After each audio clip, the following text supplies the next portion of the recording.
Welcome back. નજર કરીએ અન્ય સમાચારો પર। રાજકોટના જેતપુરમાં વસ્તી ગણતરીની કામગીરી માટે શિક્ષકોને મોટા પ્રમાણમાં નિયુક્ત કરવામાં આવ્યા છે, જેને લઈને શિક્ષકોમાં રોષ ફેલાયો છે। નગર પ્રાથમિક શિક્ષક સંઘે આ મુદ્દે રજૂઆત કરી છે કે શિક્ષણ કાર્યમાં અવરોધ ન આવે તે માટે અન્ય સરકારી કચેરીઓના કર્મચારીઓને પણ આ કામગીરીમાં સામેલ કરવા જોઈએ। 97માંથી 90 શિક્ષકોને વસ્તી ગણતરીમાં જોડવામાં આવતા શિક્ષકોની અછત સર્જાઈ હોવાનું પણ તેમનું કહેવું છે। શિક્ષક સંઘે માગણી પૂર્ણ ન થાય તો આંદોલન અને ધરણાની પણ ચીમકી ઉચ્ચારી છે।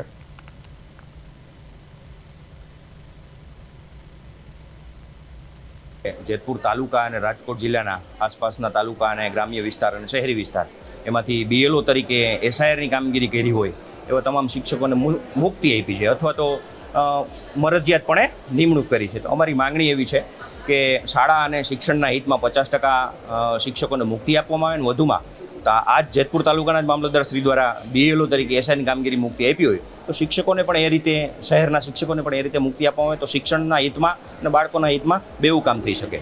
એ બાબતે નગરપાલિકા વિસ્તારની તમામ સરકારી કચેરીઓ છે તમામમાંથી વસ્તી ગણતરીદાર તરીકે નિમણૂક આપવામાં આવેલ છે। પ્લસમાં જે વસ્તી ગણતરીકારમાં શિક્ષકોની નિમણૂક આપવામાં આવેલ છે એમાં યુનિયનના પ્રતિનિધિઓ પાસેથી અવારનવાર અત્રેથી નામ માંગવામાં આવેલ છે, બેઠકો કરવામાં આવેલ છે કે કોને કોને મુક્તિની આવશ્યકતા છે, વેલિડ રીઝન સાથેની મુક્તિ આપી શકાતી હોય એ લોકોને અમે મુક્તિ આપી છે।